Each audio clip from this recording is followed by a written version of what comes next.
نحمده ونصلي على رسوله الكريم أما بعد أعوذ بالله من الشيطان الرجيم بسم الله الرحمن الرحيم. روحانی وظائف اینڈ اسلامک انفو بائی فاروق کے تمام معزز سامعین کرام السلام علیکم. آج کا ہمارا موضوع عالم اسلام کی متنازع ترین شخصیت حضرت حسین بن منصور حلاج رحمۃ اللہ علیہ کے بارے میں. پہلے حصے میں ہم نے آپ کو ان کی ابتدائی زندگی کے حوالے سے معلومات فراہم کی. امید ہے آپ کو ہماری معلومات پسند آئی ہوں گی. آج ہم اس تسلسل کو قائم رکھتے ہوئے آپ کو اس ویڈیو کے دوسرے حصے حضرت حسین بن منصور حلاج رحمۃ اللہ علیہ کے بارے میں مزید معلومات فراہم کریں گے. ویڈیو شروع کرنے سے پہلے آپ تمام معزز سامعین کرام سے گزارش ہے کہ ہمارے چینل کو سبسکرائب کریں اور اگر آپ کو معلومات پسند آتی تو زیادہ سے زیادہ لائک اور شیئر کریں تاکہ ہمارا حوصلہ بڑھے اور ہم اسی طرح سے آپ کو صحابہ کرام اور بزرگان دین اور علماء اعظام کے بارے میں مزید معلومات فراہم کرتے رہیں. آئیے ہم چلتے ہیں اس ویڈیو کے دوسرے حصے کی طرف.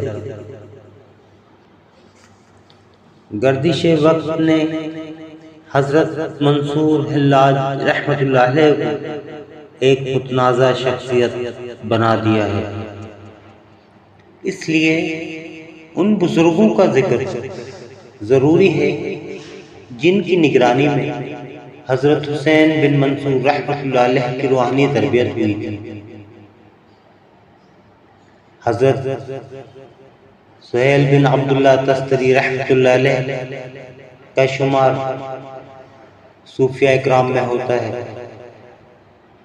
آپ 3 سال کی عمر ہی سے اپنے ماموں شیخ محمد بن سمار رحمۃ اللہ علیہ کے ساتھ عبادت میں مشغول رہتے تھے.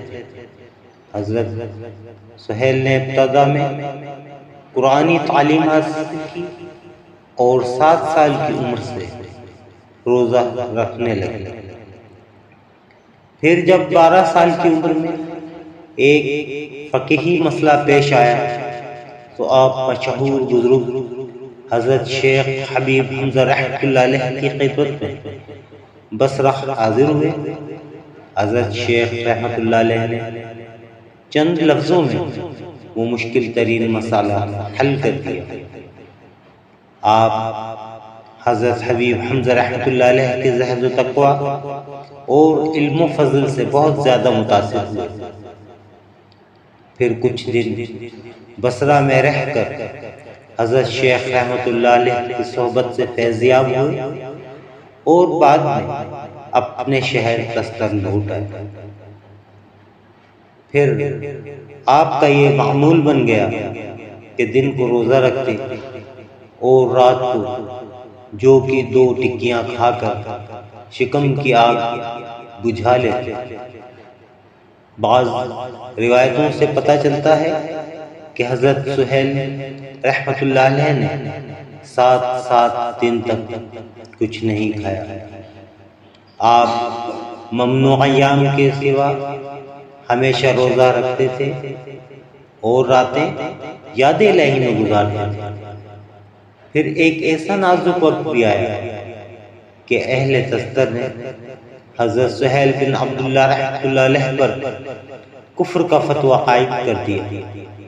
آپ لوگوں کی اس تنگ نظری سے اس قدر دل برداشتہ ہوئے کہ اپنا سارا سازہ فروخت کر کے مکہ معظمہ روانہ ہو گئے اور یہ عہد کر لیا کہ آئندہ کسی سے کچھ نہیں مانگوں گا. پھر جب آپ مسلسل فاقہ کشی کرتے ہوئے کوفہ پہنچے تو آپ کے نفس نے سوال کیا، سہیل بن عبداللہ، تم نے مجھ پر بہت مظالم ڈھائے ہیں، پھر بھی اگر تم مجھے مچھلی اور روٹی کھلا دو تو میں وعدہ کرتا ہوں کہ مکہ معظمہ تک کوئی شے طلب نہیں کروں گا۔ اپنے نفس کی آواز سن کر حضرت سہیل بن عبداللہ رحمۃ اللہ علیہ مچھلی اور روٹی کی تلاش میں نکلے۔ ایک جگہ آپ نے دیکھا کہ ایک اونٹ چکی چلا رہا ہے اور چکی کا مالک قریب ہی بیٹھا ہے۔ حضرت سہیل بن عبداللہ رحمۃ اللہ علیہ نے اس شخص کے پاس پہنچ کر فرمانے لگے، دن بھر کی محنت کے بعد تم اونٹ والے کو کیا دیتے ہو؟ چکی کے مالک نے حیرت سے ایک مخلوق الحال شخص کو دیکھا اور بے پرواہی سے کہا، میں اونٹ کے مالک کو 2 دینار دیتا ہوں۔ حضرت سہیل بن عبداللہ رحمۃ اللہ علیہ نے فرمایا، تمہاری بڑی مہربانی ہوگی کہ اگر تم اونٹ کو کھول کر اس کی جگہ مجھے باندھ دو، میں تم سے دن بھر کی محنت کے بعد صرف 1 دینار طلب کروں گا۔ الغرض حضرت سہیل بن عبداللہ رحمۃ اللہ علیہ نے پوری توانائی کے ساتھ چکی چلائی اور شام کو 1 دینار لے کر مچھلی اور روٹی خریدی۔ پھر جب کھانا کھا چکے تو آپ نے اپنے نفس کو مخاطب کرتے ہوئے فرمایا، جب بھی تو مجھ سے بھوک کی شکایت کرے گا تو اس طرح محنت کرنی پڑے گی۔ اس کے بعد حضرت سہیل بن عبداللہ تستری رحمۃ اللہ علیہ نے ارکان حج ادا کیے اور مشہور بزرگ حضرت ذوالنون مصری رحمۃ اللہ علیہ کے حلقہ ارادت میں شامل ہو گئے۔ حضرت سہیل بن عبداللہ رحمۃ اللہ علیہ کی یہ خاص عادت تھی کہ نہ تو آپ کبھی دیوار سے ٹیک لگاتے، نہ پاؤں پھیلاتے اور نہ کبھی کسی کے سوال کا جواب دیتے۔ ایک بار مسلسل 4 ماہ تک آپ کے پاؤں کی انگلیوں میں شدید درد رہا۔ حضرت سہیل رحمۃ اللہ علیہ نے کسی کے سامنے اس درد کا اظہار تک نہیں کیا اور خاموشی سے اپنے پاؤں پر پٹی باندھ لی۔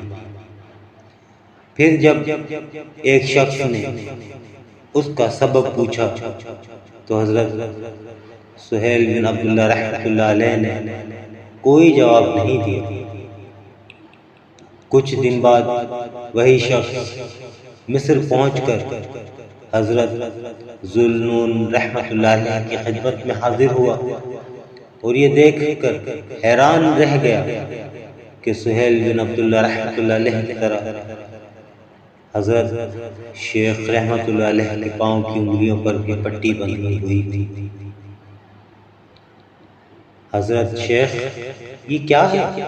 اس شخص نے حضرت ذوالنون مصری رحمۃ اللہ علیہ سے پوچھا۔ میں 4 مہینے سے پاؤں کے درد میں مبتلا ہوں، حضرت ذوالنون مصری رحمۃ اللہ علیہ نے جواب دیتے ہوئے فرمایا۔ بڑی عجیب بات ہے، اس شخص نے اپنی حیرت کا اظہار کرتے ہوئے کہا، آپ کے مرید سہیل بن عبداللہ رحمۃ اللہ علیہ کے پاؤں میں بھی پٹی بندھی ہوئی ہے۔ یہ سن کر حضرت ذوالنون مصری رحمۃ اللہ علیہ کے چہرہ مبارک پر محبت کا ایک خاص رنگ ابھر آیا۔ پھر آپ نے نہایت پرسوز لہجے میں فرمایا، سہیل کے سوا کوئی بھی ایسا نہیں ہے جو میرے درد کو محسوس کرتے ہوئے اس طرح پیروی کرے۔ اس واقعے سے اندازہ کیا جا سکتا ہے کہ حضرت سہیل بن عبداللہ رحمۃ اللہ علیہ کو اپنے پیر و مرشد سے کس قدر محبت تھی۔ ایک دن لوگوں نے دیکھا کہ حضرت سہیل بن عبداللہ رحمۃ اللہ علیہ بیٹھے بیٹھے رونے لگے۔ لوگوں نے سبب پوچھا تو آپ نے حسب معمول کوئی جواب نہیں دیا۔ پھر دوسرے دن حاضرین مجلس نے خلاف معمول آپ کو دیوار سے پشت لگائے اور پاؤں پھیلائے ہوئے دیکھا۔ لوگوں کو حضرت سہیل رحمۃ اللہ علیہ کے اس طرز عمل پر بڑی حیرت تھی، مگر ادب و احترام کے پیش نظر کوئی بھی اس تبدیلی کی وجہ دریافت نہیں کر سکا۔ یکایک آپ حاضرین کو مخاطب کر کے فرمانے لگے، تم لوگ مجھ سے بہت سوال کیا کرتے تھے، اب تمہیں جو کچھ پوچھنا ہے پوچھ لو۔ ایک شخص نے بصد احترام عرض کیا، شیخ یہ کیسا انقلاب ہے کہ آپ کل تک کسی کے سوال کا کوئی جواب نہیں دیا کرتے تھے، مگر آج فرما رہے ہیں کہ جو کچھ پوچھنا ہے پوچھ لو۔ پیر و مرشد کا اتنا احترام تو لازم ہے کہ ان کی زندگی میں مرید کسی سوال کا جواب نہ دے۔ یہ جواب تھا حضرت سہیل بن عبداللہ رحمۃ اللہ علیہ کا۔ لوگوں نے اس واقعے کو اپنے ذہنوں میں محفوظ کر لیا۔ پھر جب تحقیق کی گئی تو معلوم ہوا کہ یہ وہی وقت تھا جب ایک دن پہلے حضرت ذوالنون مصری رحمۃ اللہ علیہ نے انتقال فرمایا تھا۔ حضرت سہیل بن عبداللہ رحمۃ اللہ علیہ اپنے پیر و مرشد کا اس قدر احترام کرتے تھے کہ جب تک حضرت ذوالنون مصری رحمۃ اللہ علیہ حیات رہے، آپ نے کسی مجلس میں نہ دیوار سے پشت لگائی اور نہ لوگوں کے سامنے پاؤں پھیلائے۔ ایک جابر حاکم عمرولیس ایک بار ایسا بیمار ہوا کہ طبیبوں نے اسے لا علاج قرار دے دیا۔ پھر ہر طرف سے مایوس ہو کر اس نے حضرت سہیل بن عبداللہ رحمۃ اللہ علیہ سے درخواست کی کہ وہ اس کی صحت کے لیے دعا فرما دیں۔ آپ نے نہایت جرأت مندانہ لہجے میں فرمایا، دعا اس شخص کے حق میں اثر انداز ہوتی ہے جو اپنے گناہوں سے تائب ہو چکا ہو، اس لیے تم زندگی بھر کی معصیت سے توبہ کرو، پھر میں دعا کروں گا۔ عمرولیس نے بآواز بلند اپنے گناہوں کا اقرار کیا اور حق تعالی سے مغفرت کا طالب ہوا۔ پھر حضرت سہیل بن عبداللہ رحمۃ اللہ علیہ نے عمرولیس کو مخاطب کرتے ہوئے فرمایا، اب تم ان تمام قیدیوں کو رہا کرو جو تمہارے جبر ناروا کو برداشت کر رہے ہیں۔ عمرولیس نے کسی حیل و حجت کے بغیر تمام اسیروں کو رہا کر دیا۔ اس کے بعد حضرت سہیل بن عبداللہ رحمۃ اللہ علیہ نے دعا کے لیے ہاتھ اٹھا دیے، اے اللہ، جس طرح تو نے اس شخص کو اپنی نافرمانی کی ذلت عطا کی، اسی طرح میری عبادت کی عظمت بھی اسے دکھا دے۔ ابھی حضرت سہیل بن عبداللہ رحمۃ اللہ علیہ کے الفاظ کی گونج باقی تھی کہ عمرولیس نے اپنے جسم میں نئی توانائی محسوس کی، اور پھر دیکھتے ہی دیکھتے وہ بستر علالت سے اس طرح اٹھ کھڑا ہوا جیسے کبھی بیمار ہی نہیں تھا۔ پھر حضرت شیخ رحمۃ اللہ علیہ رخصت ہونے لگے تو عمرولیس نے نذرانے کے طور پر ایک کثیر رقم پیش کی۔ آپ نے شان بے نیازی کے ساتھ نظر قبول کرنے سے انکار کر دیا۔ اور عمرلیس کے محل سے نکل کر اپنی خانقاہ کی طرف روانہ ہو گئے۔ حضرت سہیل بن عبداللہ رحمۃ اللہ علیہ کا ایک مرید بھی آپ کے ہمراہ تھا۔ اس نے حریصانہ لہجے میں عرض کیا، شیخ، اگر آپ حاکم کی نظر قبول فرما لیتے تو میں قرض سے سبکدوش ہو جاتا۔ میں اتنی معمولی رقم کس طرح قبول کر لیتا؟ مرید کی بات سن کر حضرت سہیل بن عبداللہ رحمۃ اللہ علیہ نے فرمایا، معمولی رقم؟ پیر و مرشد کے ارشاد گرامی پر مرید کو شدید حیرت تھی۔ تو نے ابھی دولت دیکھی کہاں ہے؟ یہ کہہ کر حضرت سہیل بن عبداللہ رحمۃ اللہ علیہ نے اپنے سامنے کی طرف اشارہ کیا، دولت اسے کہتے ہیں۔ مرید نے نظر اٹھائی تو ہر طرف سونا ہی سونا تھا۔ قلعہ کے عالم نے اس مرتبہ عطا کیا ہو، اسے دولت کی تمنا کیسے ہو سکتی ہے؟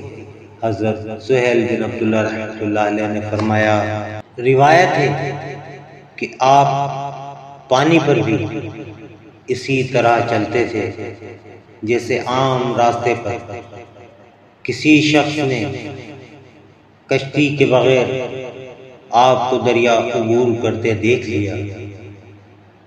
پھر جب آپ کی اس کرامت کا شہرہ ہوا تو لوگوں نے برسر مجلس پوچھا، شیخ، ہم نے سنا ہے کہ آپ کو دریائی سفر میں کشتی کی ضرورت محسوس نہیں ہوتی۔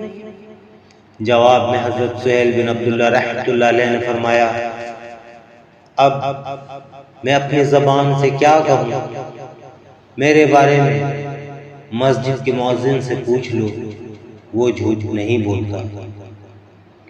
پھر جب لوگوں نے مؤذن سے پوچھا کہ کیا اس نے حضرت سہیل بن عبداللہ تستری رحمۃ اللہ علیہ کو پانی پر چلتے ہوئے دیکھا ہے، تو مؤذن نے حیران ہو کر کہا، اس کا تو مجھے علم نہیں ہے، ہاں مگر ایک بار ایسا ضرور ہوا تھا کہ شیخ حوض پر نہاتے ہوئے پھسل کر گرنے لگے تو میں تیزی سے آگے بڑھا اور انہیں تھام لیا۔ لوگ مؤذن کی بات سن کر خاموش ہو گئے۔ مشہور بزرگ حضرت شیخ ابو علی وقاص رحمۃ اللہ علیہ فرماتے ہیں، حضرت سہیل بن عبداللہ رحمۃ اللہ علیہ صاحب کرامت ولی تھے، مگر خود کو لوگوں کی نظروں سے چھپاتے تھے۔ ایک بار حضرت سہیل بن عبداللہ رحمۃ اللہ علیہ کو ریگستان میں ایک شکستہ حال بڑھیا ملی۔ آپ نے ضعیف خاتون کی مدد کرنی چاہیے تو اس نے زمین سے کچھ ریت اٹھا کر اپنی مٹھی میں بند کر لی۔ حضرت سہیل بن عبداللہ رحمۃ اللہ علیہ نے دوبارہ بوڑھی عورت سے اس کی ضرورت کے بارے میں پوچھا تو اس نے اپنی مٹھی کھول دی جو سونے سے بھری ہوئی تھی۔ پھر وہ حضرت سہیل بن عبداللہ رحمۃ اللہ علیہ کو مخاطب کر کے کہنے لگی، تم تو اپنی جیب سے رقم نکالتے ہو مگر مجھے غیب سے ملتی ہے۔ یہ کہہ کر وہ بوڑھی عورت یکا غائب ہو گئی۔ پھر جب حضرت سہیل بن عبداللہ رحمۃ اللہ علیہ مکہ مکرمہ پہنچ کر طواف کعبہ میں مصروف تھے تو اچانک آپ نے دیکھا کہ وہ بوڑھی عورت بھی طواف کر رہی ہے۔ حضرت سہیل بن عبداللہ رحمۃ اللہ علیہ کو اس بات پر بڑی حیرت تھی کہ ایک ضعیف خاتون دور دراز کا سفر طے کر کے بیت اللہ تک کس طرح پہنچی۔ ابھی آپ یہ سوچ رہے تھے کہ بوڑھی عورت کی رفتار سست ہو گئی۔ تھوڑی دیر بعد فاصلے مزید کم ہو گئے، اور جب حضرت سہیل بن عبداللہ رحمۃ اللہ علیہ ضعیف خاتون کے نزدیک پہنچ گئے تو اس نے کہا، جو اختیاری طور پر یہاں آتے ہیں انہیں سواری کی ضرورت ہوتی ہے، اور جو اضطرار کی کیفیت میں سفر کرتے ہیں خدا غیب سے انہیں اسباب فراہم کرتا ہے۔ حضرت سہیل بن عبداللہ تستری رحمۃ اللہ علیہ کے بہت سے اقوال مبارکہ مشہور ہیں، مگر ہم اختصار کے سبب چند اقوال ہی تحریر کرتے ہیں تاکہ قارئین حضرات منصور حلاج رحمۃ اللہ علیہ کے پہلے پیر و مرشد کے عقائد و نظریات سے آگاہ ہو سکے۔ آپ نے فرمایا، جس وجد و حال کے لیے قرآن و حدیث میں دلیل موجود نہ ہو وہ لغو اور باطل ہے۔ ایک دوسرے موقع پر آپ نے فرمایا، دوسروں کی بنسبت عالم کا درجہ زیادہ بلند ہے، مگر عالم کی شناخت یہ ہے کہ روز ازل جو مقدرات طے ہو چکے ہیں ان پر مطمئن اور خوش رہے۔ پھر فرمایا کہ علماء کرام کی بھی 3 قسمیں ہوتی ہیں۔ پہلا وہ عالم جو اپنے علم ظاہری کو عام لوگوں کے سامنے پیش کر دے۔ دوسرا وہ عالم جو علوم باطنی کو اہل باطن کے روبرو بیان کرے، اور تیسرا وہ عالم جس کے علم کو اس کے اور اللہ کے سوا کوئی نہ جانتا ہو۔ ایک بار فرمایا، سب سے بڑی معصیت جہالت ہے۔ حضرت سہیل بن عبداللہ رحمۃ اللہ علیہ کا مشہور قول ہے کہ اسلام کے زرعی اصول 3 ہیں۔ نمبر 1، اعمال میں سرور کونین حضور اکرم صلی اللہ علیہ وآلہ وسلم کا اتباع۔ نمبر 2، رزق حلال کا استعمال۔ نمبر 3، افعال میں اخلاص۔ ان اقوال مبارکہ کی روشنی میں اندازہ کیا جا سکتا ہے کہ حضرت سہیل بن عبداللہ رحمۃ اللہ علیہ اپنی تمام تر روحانیت کے باوجود کس قدر باہوش بزرگ تھے۔ حضرت حسین بن منصور رحمۃ اللہ علیہ سب سے پہلے اسی مرد جلیل کی صحبتوں سے 2 سال تک فیضیاب ہوئے۔ پھر ایک دن تستر کے باشندوں نے دیکھا کہ حضرت منصور حلاج رحمۃ اللہ علیہ اپنے پیر و مرشد کی خانقاہ سے نکل کر بصرہ کی طرف روانہ ہو گئے۔ اب انہیں نئے مرشد یا شیخ کی تلاش تھی۔ لوگوں نے اس کا سبب پوچھا تو نہایت پرسوز لہجے میں فرمایا، یہاں میرے قلب کو سکون حاصل نہیں ہوا۔ دراصل حضرت حسین بن منصور رحمۃ اللہ علیہ فطرتاً ایک بے قرار طبیعت کے مالک تھے، اسی لیے حضرت سہیل بن عبداللہ رحمۃ اللہ علیہ کی صحبتوں سے پرسکون نہ ہو سکے۔ اور اس وقت حضرت منصور حلاج کی عمر بھی صرف 18 سال تھی۔ شاید اسی نوعمری نے انہیں کسی ایک جگہ چین سے بیٹھنے نہیں دیا۔ الغرض حضرت منصور رحمۃ اللہ علیہ 18 سال کی عمر میں مشہور بزرگ حضرت شیخ عمرو بن عثمان مکی رحمۃ اللہ علیہ کی خدمت میں حاضر ہوئے۔ اس وقت حضرت حسین بن منصور رحمۃ اللہ علیہ کے جسم پر صرف 2 رنگین کپڑے تھے، ایک چادر اور ایک تہبند۔ حضرت عمرو بن عثمان مکی رحمۃ اللہ علیہ کا شمار اکابر صوفیہ میں ہوتا ہے۔ آپ صاحب علم بھی تھے اور صاحب تقوی بھی۔ صحیح بخاری کی روایت کرتے تھے اور آپ کو اس دور کے محدثین میں ایک بلند مقام حاصل تھا۔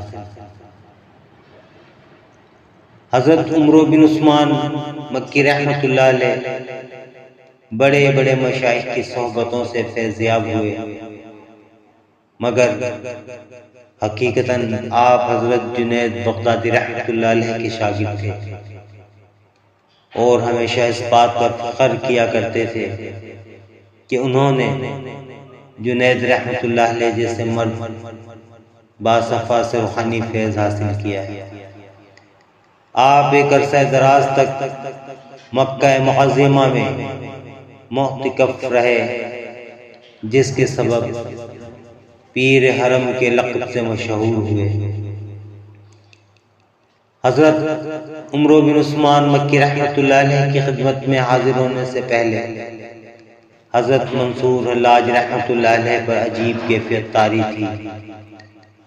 مشہور مورخ خطیب بغدادی نے محمد علی بن کنانی کے حوالے سے یہ روایت بیان کی ہے۔